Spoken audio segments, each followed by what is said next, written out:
La princesa Diana fue la mujer más fotografiada del mundo.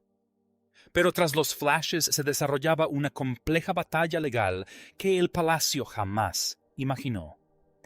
Cuando falleció trágicamente, el mundo dio por hecho que su inmensa fortuna sería absorbida por la corona. Pero entonces se abrió su testamento.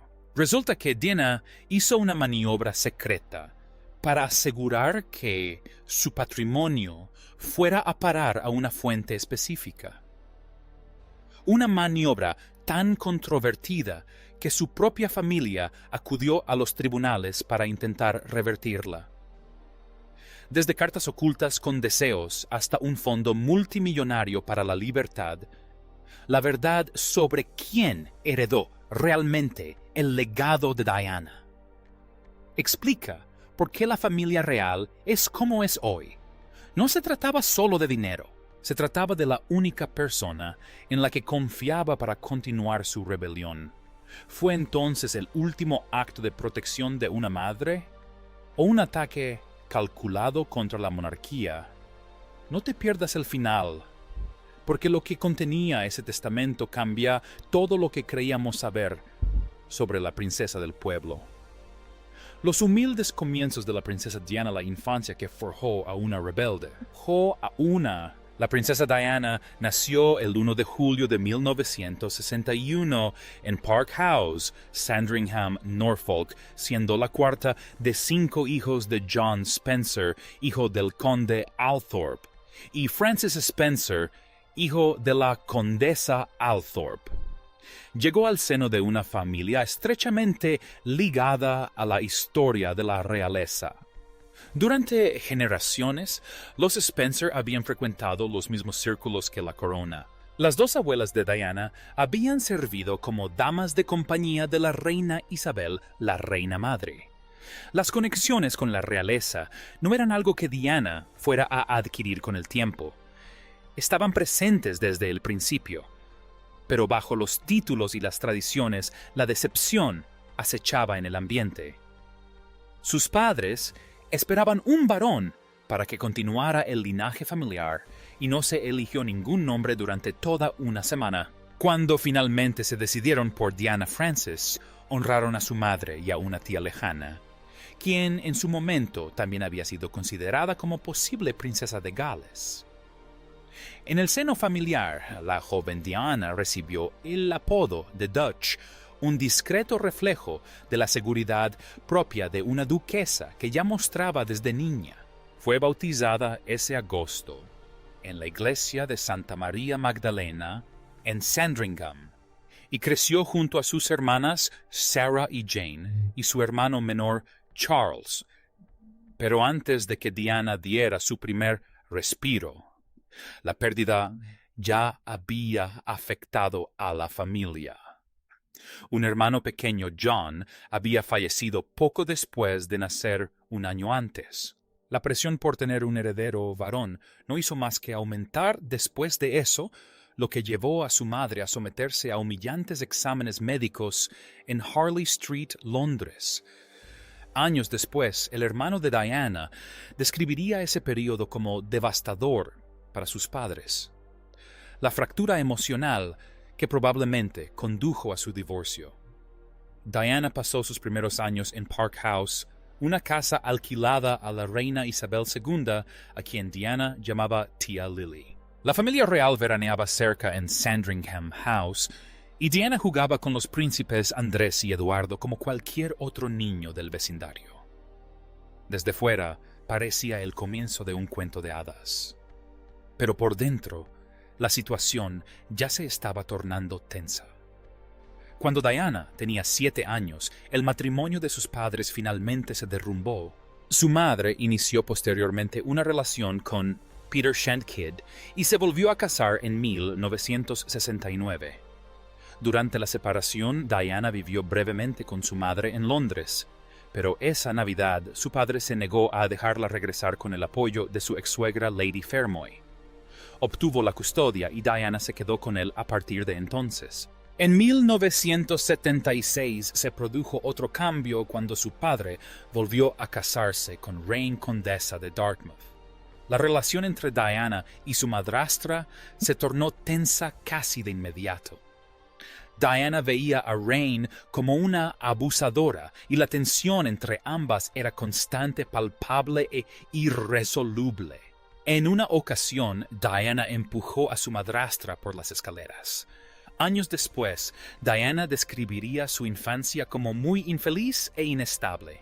En 1975 todo volvió a cambiar. Su padre heredó el título de Conde Spencer, convirtiendo a Diana en Lady Diana. De la noche a la mañana la familia se mudó de Park House a Althorpe, la residencia de los Spencer en Northamptonshire. Ahora tenían un nuevo título y un nuevo hogar.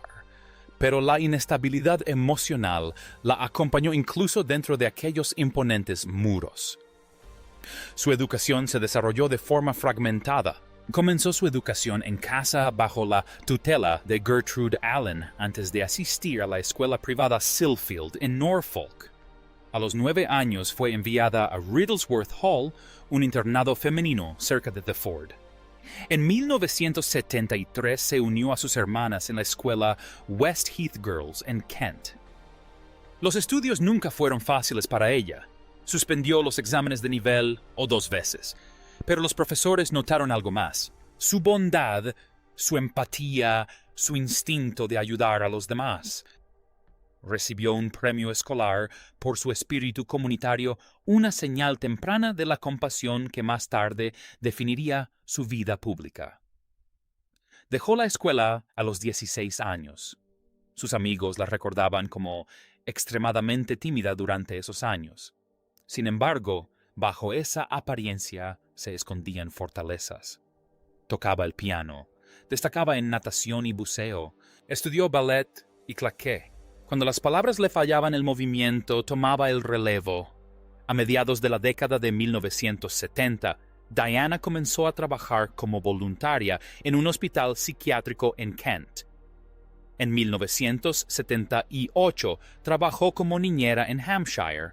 Ese mismo año asistió a un internado en Suiza, donde permaneció solo un trimestre antes de regresar a Londres. Allí compartió el piso de su madre con 2 amigas y comenzó a construir su vida adulta poco a poco.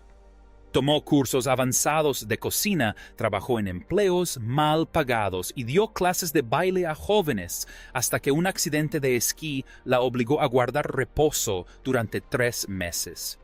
Después, trabajó en una guardería, limpiando casas de amigos de la familia, como anfitriona en fiestas, cuidando niños para una familia estadounidense y finalmente ayudando como maestra de guardería en Pimlo.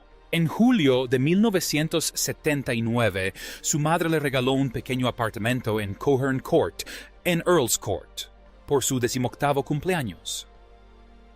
Diana se mudó con 3 compañeras de piso y vivió allí tranquilamente hasta febrero de 1981. Estaba aprendiendo a ser independiente, a ser responsable y a desenvolverse en la vida adulta a su manera. Al mismo tiempo, en otros círculos reales ya se estaba gestando una historia mucho más compleja. Una historia marcada por un amor no correspondido, las expectativas de la realeza y una relación que nunca había terminado del todo.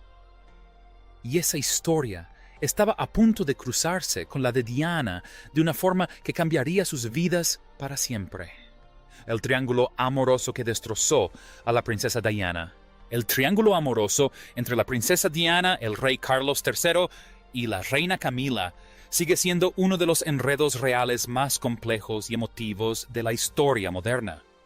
No surgió de la noche a la mañana. Se desarrolló lenta y silenciosamente a lo largo de décadas y comenzó mucho antes de que Diana entrara en escena. Carlos conoció a Camilla Shand en un partido de polo gracias a una presentación organizada por su amiga común, Lucía Santa Cruz. Desde la primera conversación surgió una chispa. A Charles le atrajo la forma en que Camila sonreía tanto con los ojos como con la boca, cómo se reía de las mismas tonterías que él y cómo le hablaba con naturalidad, sin temor ni reverencia. No le impresionaban los títulos. No era aduladora. Lo trató con naturalidad, con comodidad, como una mujer que ve al hombre antes que la corona. Carlos quedó prendado al instante. Tras aquel primer encuentro, empezó a llamarla constantemente. Pero la vida real no se detiene por el romance. Pronto Carlos se unió a la Marina Real y la distancia se hizo presente en su relación. Al mismo tiempo, Camila no cumplía con los requisitos que entonces se consideraban esenciales para casarse con el príncipe de Gales. Carecía del linaje aristocrático que el palacio prefería y no era virgen. Esos juicios silenciosos tuvieron peso. Finalmente la relación se resquebrajó bajo la presión. Camila volvió a acercarse a Andrew Parker B.S., un antiguo novio al que conocía desde finales de la década de 1960, cuando Carlos estaba destinado en el Caribe. Camila aceptó la propuesta de matrimonio de Andrew. La noticia devastó a Charles. En sus cartas expresó su profundo dolor, escribiendo que tras lo que él creía que había sido una relación dichosa y mutuamente feliz, el destino la había limitado a tan solo 6 meses. Aún así, Camila se casó con Andrew Parker el 4 de julio de 1973. A pesar de que Charles le rogó que no lo hiciera, la boda no rompió su vínculo. Siguieron siendo amigos íntimos y poco después, la intimidad física se reanudó lentamente. Aunque Camila ya estaba casada y tenía un hijo, Andrew estaba al tanto de todo el asunto, pero no intervino. Quienes conocían la situación sugirieron más tarde que optó por no armar un escándalo, quizás incluso encontrando un extraño consuelo en el hecho de que su esposa estuviera involucrada con el futuro rey. En 1977, Carlos conoció a Lady Diana Spencer. Ella tenía 16 años. Al principio no hubo chispa ni romance. De hecho, Carlos salió inicialmente con su hermana mayor, Lady Sarah. Diana era simplemente una figura secundaria, una adolescente tímida que rondaba los círculos de la realeza sin saber que pronto se vería inmersa en el centro de la atención.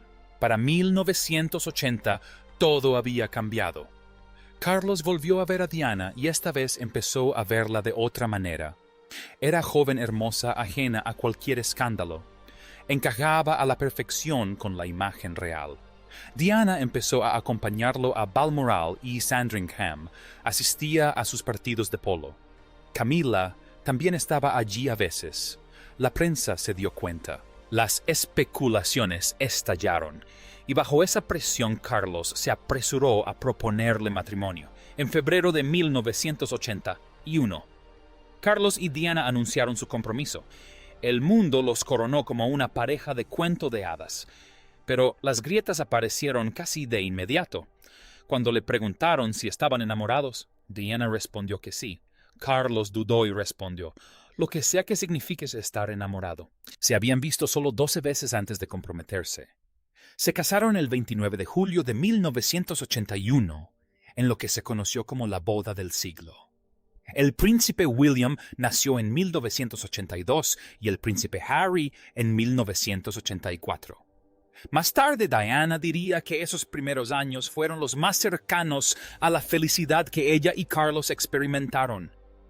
Pero esos momentos no duraron. Apenas 5 años después de casarse, Charles y Camila volvieron a estar juntos. Aunque ambos ya tenían familia, Diana lo sabía, lo sentía, y finalmente confrontó a Camila directamente. Diana reveló más tarde que le dijo a Camila que sabía perfectamente lo que estaba pasando entre ella y Charles. Camila respondió recordándole a Diana que lo tenía todo. Adoración pública. 2 hijos preciosos y todos los hombres a sus pies. La respuesta de Diana fue tajante. Quería a su marido. Le dijo a Camila que lamentaba interponerse, que debía ser un infierno para ambas, pero dejó algo claro: sabía lo que estaba pasando y se negaba a que la trataran como a una idiota.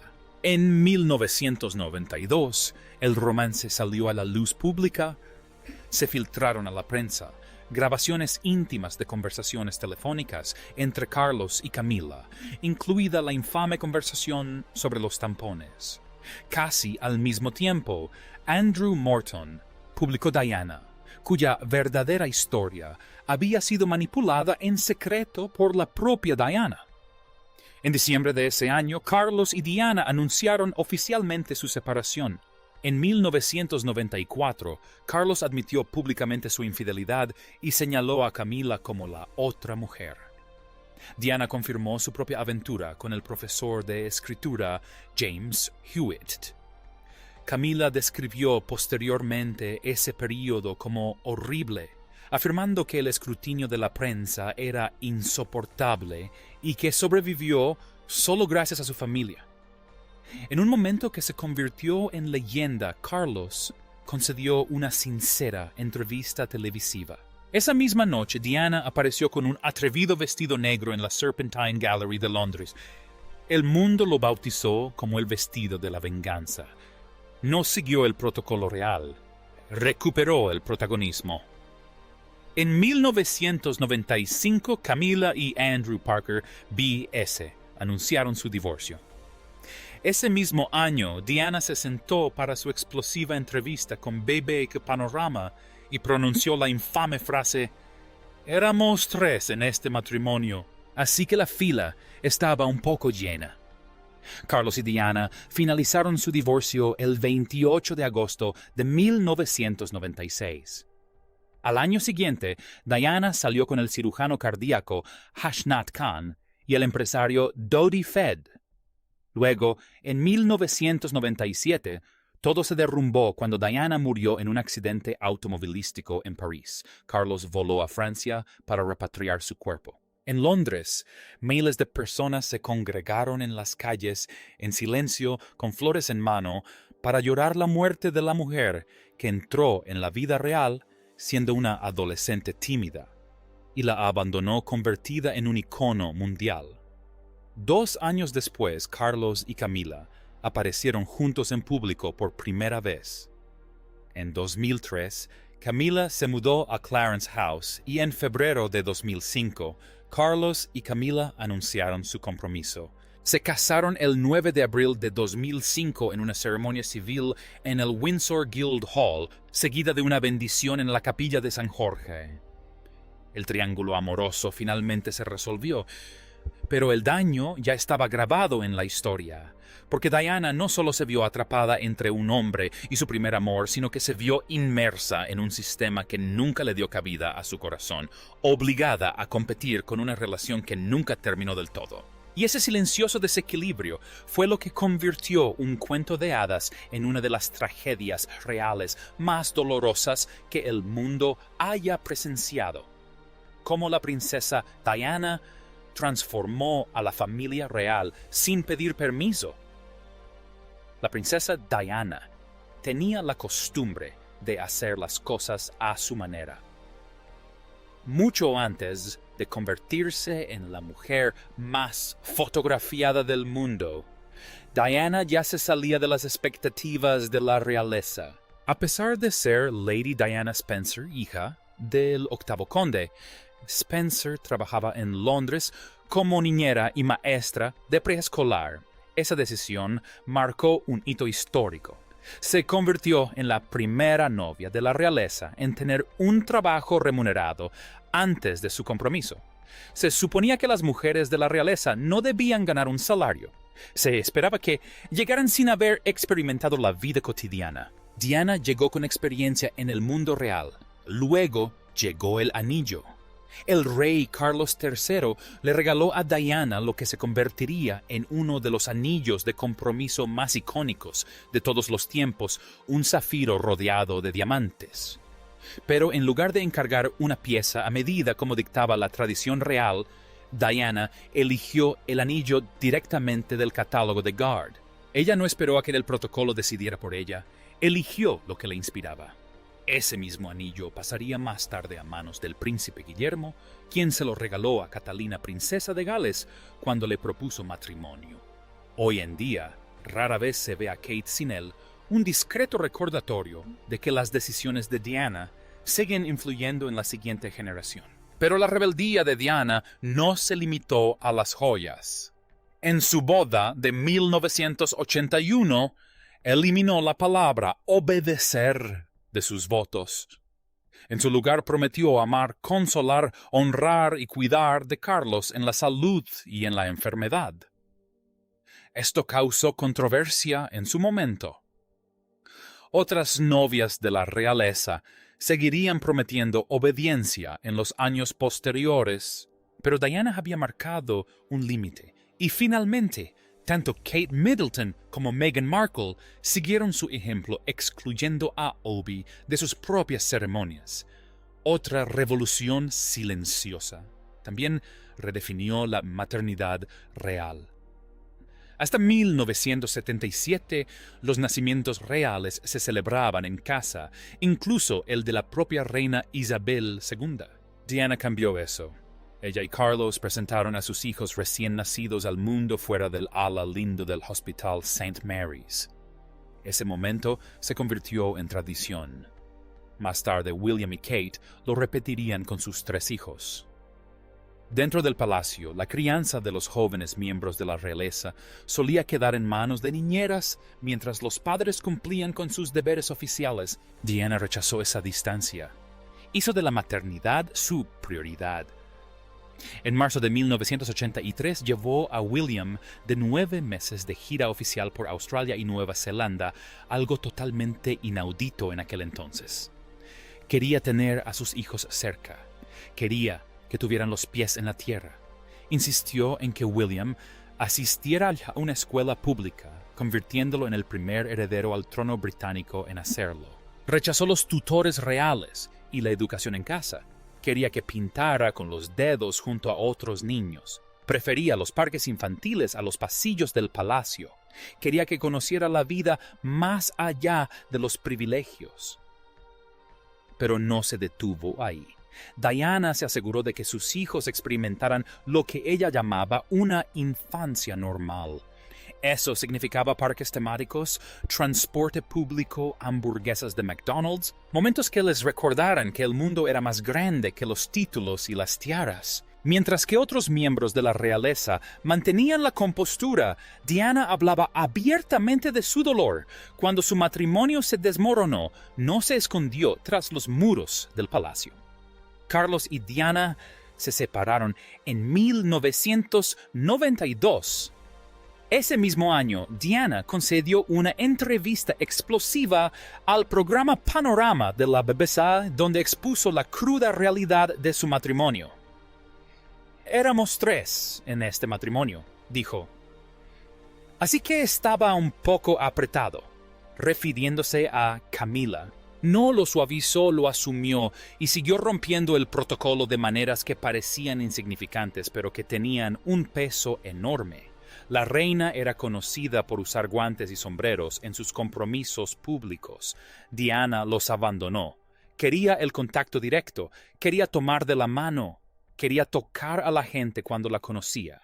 Dejó de usar sombreros porque, como explicó, no se puede abrazar a un niño con un sombrero puesto. Ese instinto la llevó a protagonizar uno de los momentos más impactantes de su vida. En 1987, en pleno apogeo de la epidemia del SIDA, Diana estrechó la mano de un enfermo de SIDA en Londres. Sin guantes, sin dudarlo, en una época en la que el miedo dominaba los titulares y la gente creía que podía contagiarse. Por contacto, Diana transmitió un mensaje con un simple gesto. La conexión humana importa. La compasión importa. Su hermano explicó más tarde que lo importante aquel día era dejar claro que las personas podían vivir en comunidad con quienes sufrían y que tenían la responsabilidad de ayudar. Años después, sus hijos continuaron con esa misión. El príncipe Harry se sometió públicamente a una prueba de VIH junto a Rihanna en 2017, dando continuidad al trabajo que su madre había comenzado décadas atrás. Diana también se negó a ocultar sus propias dificultades. En 1992, Andrew Morton publicó Diana su verdadera historia, revelando que la princesa padecía bulimia. En una entrevista posterior con la BBC, Diana explicó que el trastorno alimentario era un síntoma de lo que sucedía en su matrimonio. No lo expresó con formalismos propios de la realeza. Lo dijo sin rodeos. Sus hijos seguirían más tarde ese mismo camino, hablando abiertamente sobre salud mental e impulsando conversaciones que las familias reales habían silenciado. Paso a paso, Diana reescribió las reglas. Trabajó antes de casarse, eligió su propio anillo, reescribió sus votos, crió a sus hijos de manera diferente.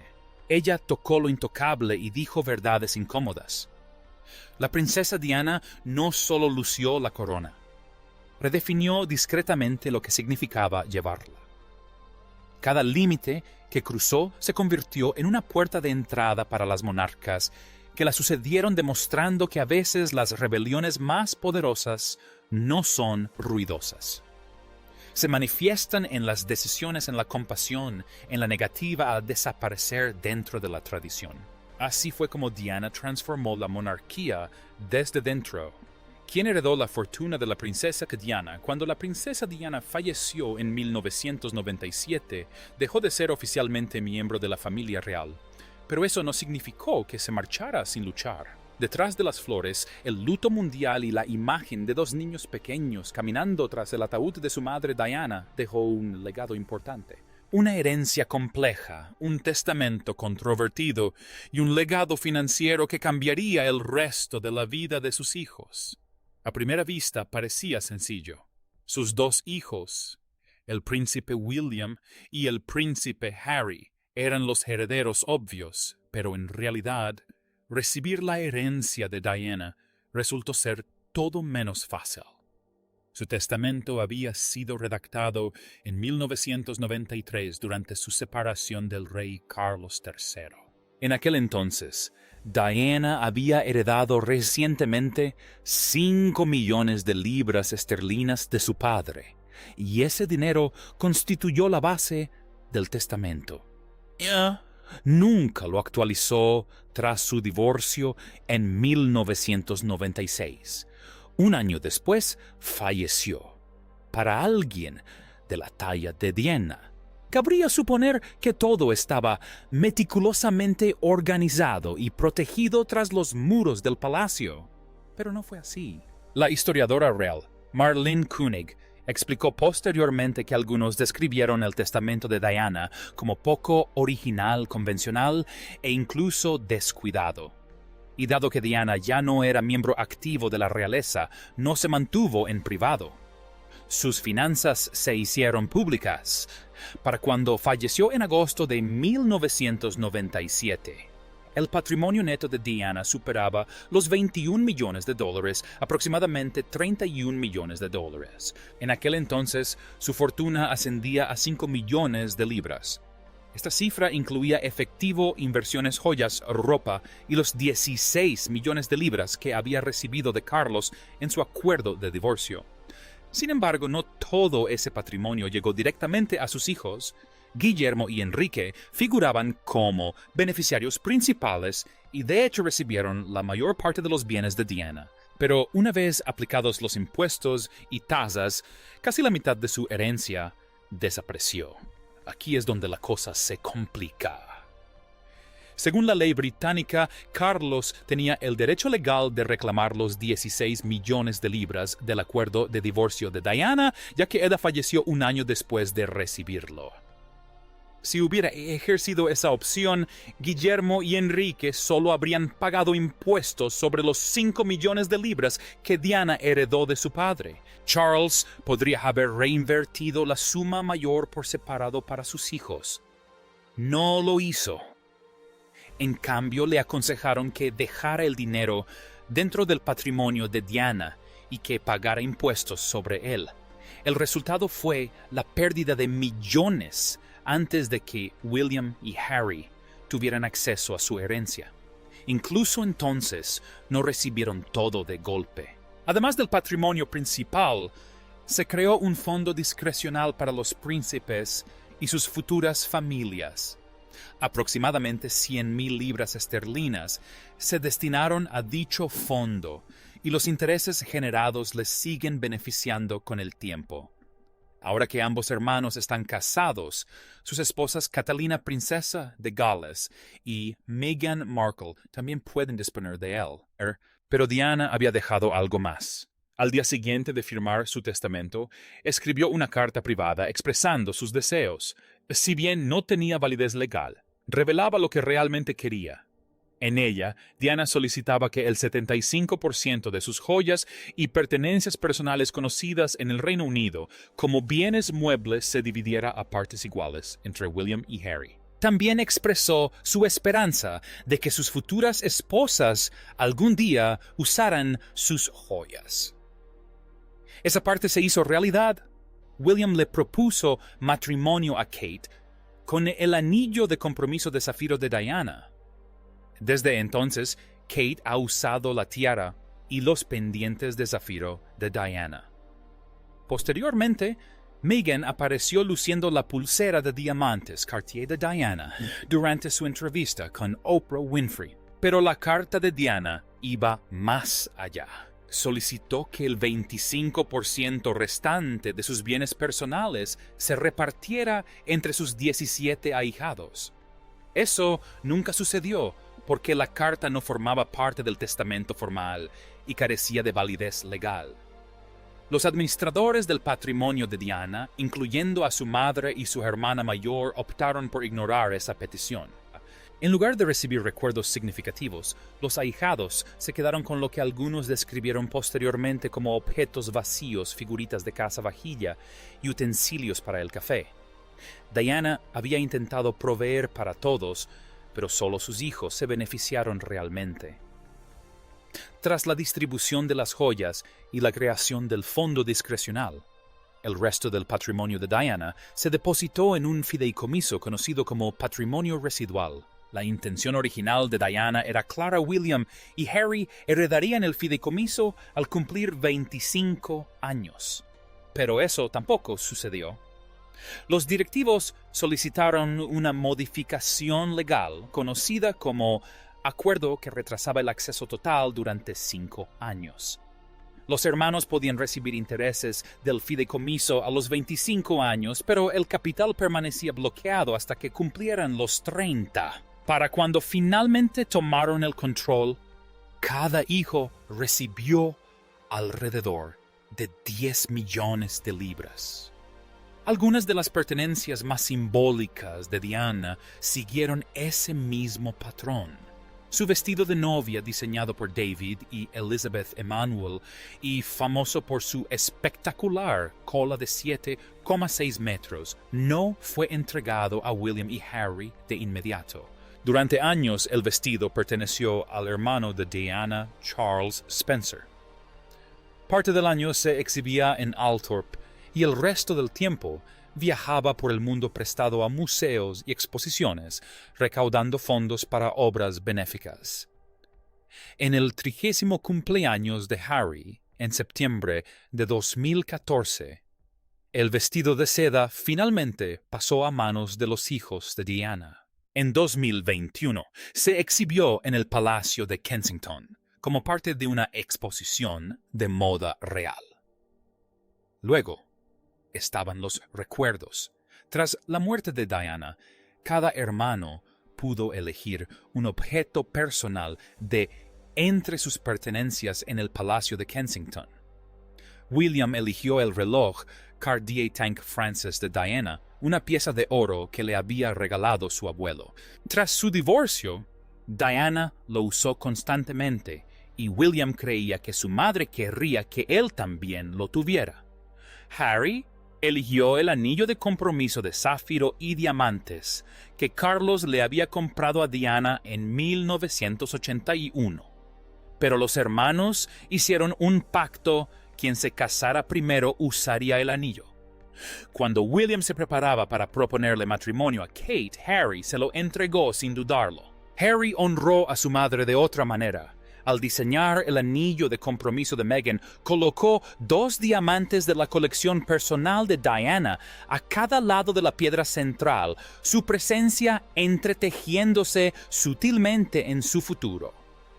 Mucha gente supone que William y Harry heredaron Althorpe, la casa de la infancia de Diana y su lugar de descanso final.